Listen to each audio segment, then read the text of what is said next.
দেওয়ানি কার্যবিধি থেকে গুরুত্বপূর্ণ আদেশ: আদেশ 6, আদেশ 7, আদেশ 9, আদেশ 26 এবং 39, এগুলো হচ্ছে গুরুত্বপূর্ণ। এরপরে মাঝে মাঝে কিছু আছে, সেগুলো আমরা পড়বো। এই জায়গাগুলো থেকে মোটামুটি আমরা আশা করি যে একটা প্রশ্ন কমন আসবে। আদেশ 6 তো আমরা আগে আসি। আদেশ 6 প্লিডিংস নিয়ে কথা বলছে, রাইট? আমরা একটা প্রথমে প্রশ্ন লিখবো আদেশ 6 থেকে: রুল 1, রুল 2, রুল 16, 17, রুল 16, 17, 18। তার এখান থেকে 5টা রুল। প্রথম প্রশ্ন: প্লিডিংস বলতে কি বোঝায়? প্লিডিংস এর মধ্যে কি কি থাকে? এখন প্লিডিংস বলতে কি বোঝায় এটা আমাদের ছয় এক বিধিতে বলে দিছে, আর্জি অথবা লিখিত জবাবকে বোঝায়। আর রুল 2-তে বলে দিছে প্লিডিংস এর মধ্যে মেটেরিয়াল ফ্যাক্টস বা মৌলিক বিষয় থাকবে, কিন্তু আইন বা সাক্ষ্য থাকবে না। প্লিডিংস এর মধ্যে সাক্ষ্য থাকবে না, এটা বলে দিছে রুল 2-তে। তার মানে প্লিডিংস কাকে বলে, প্লিডিংস এর মধ্যে কি থাকে, এটা 2-তে ক্লিয়ার হয়ে গেল।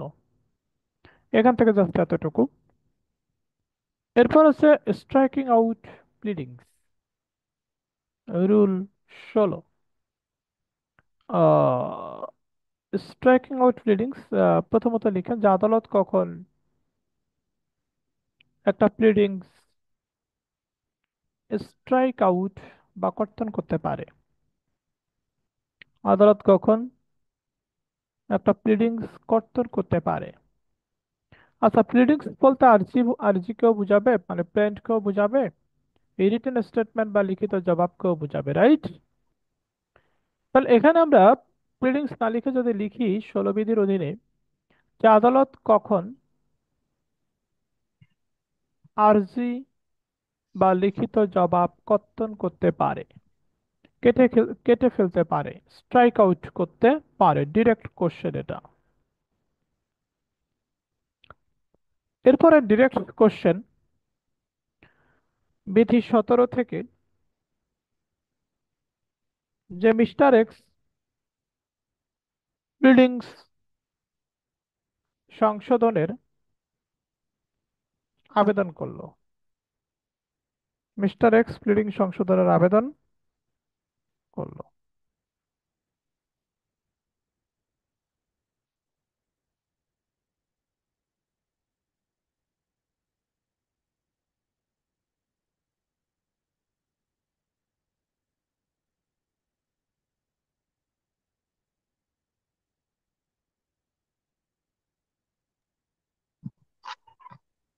আদালত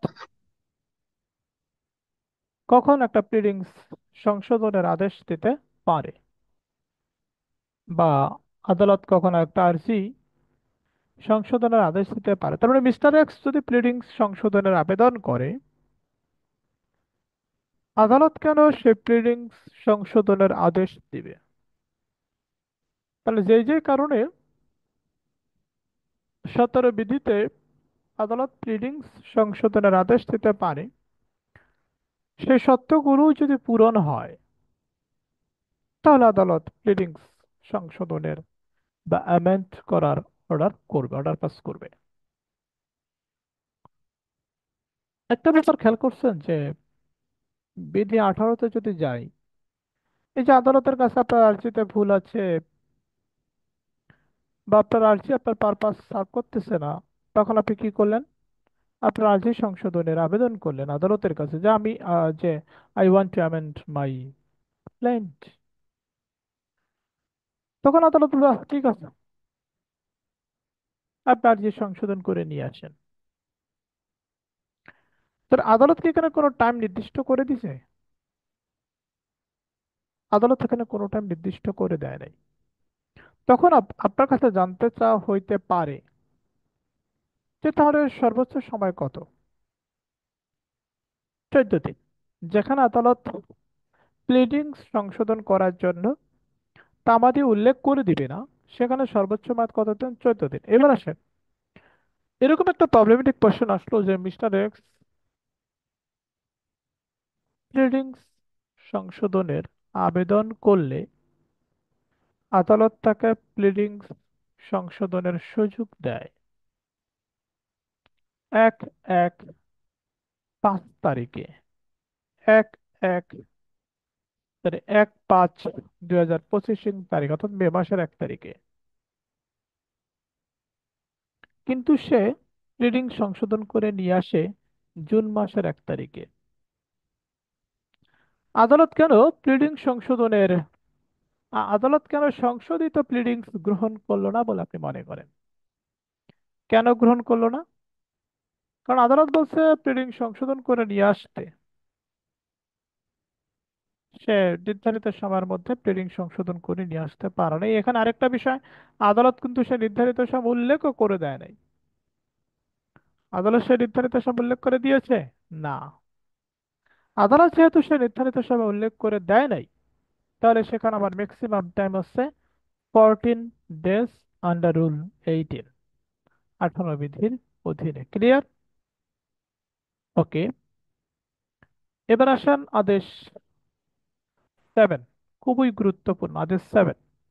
আদেশ 7 থেকে পড়ব রুল 1, রুল 10, রুল 11, রুল 13। আদেশ 7, অর্ডার 7। এই যে অর্ডার 7 রুল 1 থেকে ডিরেক্ট প্রশ্ন, যে আর্জির মধ্যে কি কি অন্তর্ভুক্ত থাকবে। আর্জির মধ্যে কি কি অন্তর্ভুক্ত থাকবে?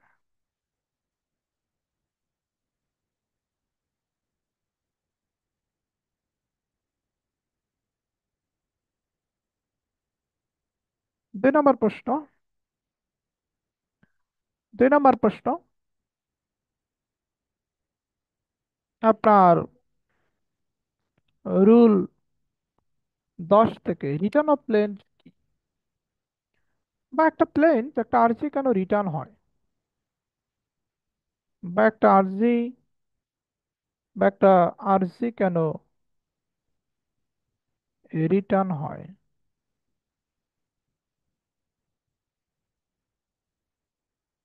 একটা আর্জি কেন রিটার্ন হয়, বা রিটার্ন অফ প্লেন কেন হয়, একটা প্লেন কেন রিটার্ন হয়।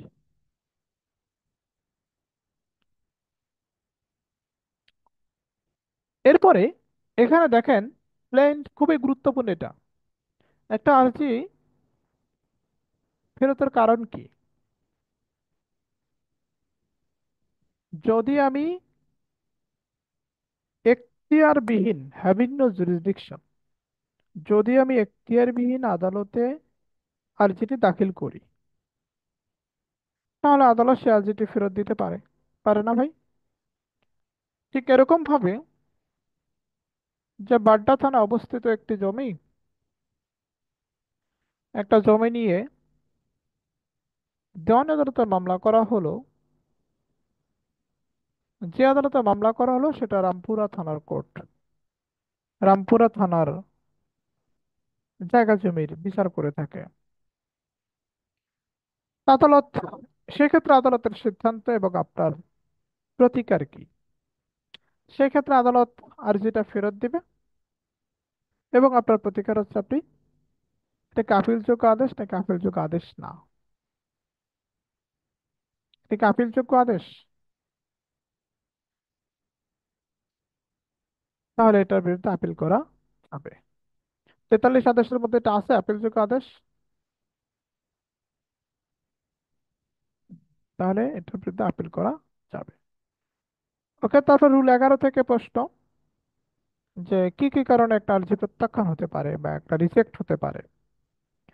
কি কি কারণে একটি আর্জি প্রত্যাখ্যান হতে পারে? এখন দেখেন, এখানে আপনাকে বিশাল প্রবলেমেটিক কোশ্চেন দিবে। প্রবলেমেটিক কোশ্চেনে মিস্টার এক্স এটা করছে, সেটা করছে, এটা করছে, সেটা করছে, মাঝখান দিয়ে বলবে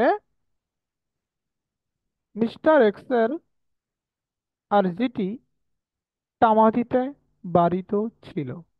তামাদিতে বাড়িতে ছিল, এটা পরিষ্কার করার জন্য কি করতে পারে? তো মিস্টার এক্সের মামলা করার সর্বশেষ সময় ছিল 2025 সাল।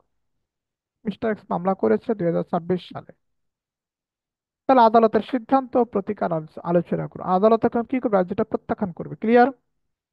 কারণ এই যে আর যে প্রত্যাখ্যানের যে চারটা কারণ রয়েছে, চারটা কারণের মধ্যে এটাও তো একটা কারণ।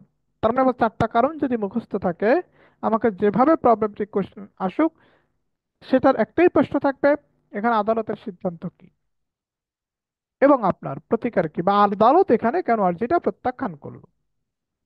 ক্লিয়ার? আদালত এই কারণে প্রত্যাখ্যান করেছে, তখন আপনার প্রতিকার কি? তখন আপনার প্রতিকার হচ্ছে 7 আদেশের 13 বিধি অনুসারে নতুন করে আর্জি দাখিল করতে পারবেন। 96 এর 1 ধারা অনুসারে আপিল করতে পারবেন আর্জি প্রত্যাখ্যানের আদেশের বিরুদ্ধে। তার মানে হচ্ছে কি কারণে আর্জি প্রত্যাখ্যান হয় এটা আপনাকে জানতে হবে। ক্লিয়ার? তাহলে আদেশ 6 এবং হচ্ছে আদেশ 7 গেল। এবার আসেন আদেশ 39-এ, অর্ডার 39। অর্ডার 39-এ রুল 1,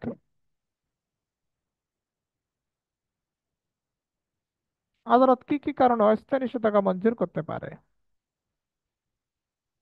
আদালত কি কি কারণে অস্থায়ী নিষেধাজ্ঞা মঞ্জুর করতে পারে? অস্থায়ী নিষেধাজ্ঞার আদেশ অমান্যর ফলাফল আলোচনা করুন।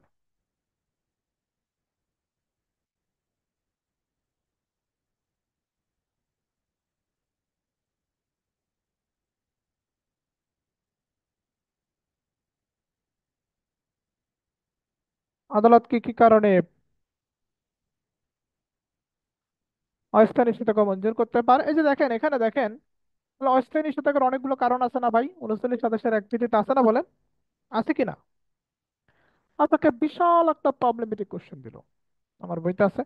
বিশাল একটা প্রবলেমেটিক কোশ্চেন দিল, প্রবলেমেটিক কোশ্চেনের মাঝখানে বলে দিল যে বিবাদী বিরোধীয় সম্পত্তি বিক্রি করার চেষ্টা করতেছে।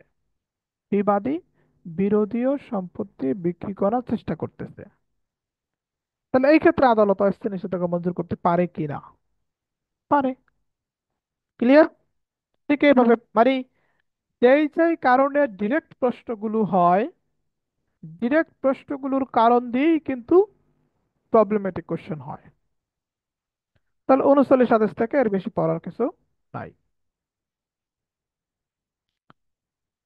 অর্ডার 26-এ আসেন। অর্ডার 26, এই যে আদেশ 26, সেখানে কি বলছে? আদেশ 26-এ বলছে যে কমিশন সব, আচ্ছা এটা আমাদের দরকার না, আপনারা এই তিনটেই পড়েন। অর্ডার 6, অর্ডার 7, অর্ডার 39, তাহলে বেশি হয়ে যাবে, ঠিক না? এত বেশি পড়ার দরকার নেই, সময় আছে অনেক।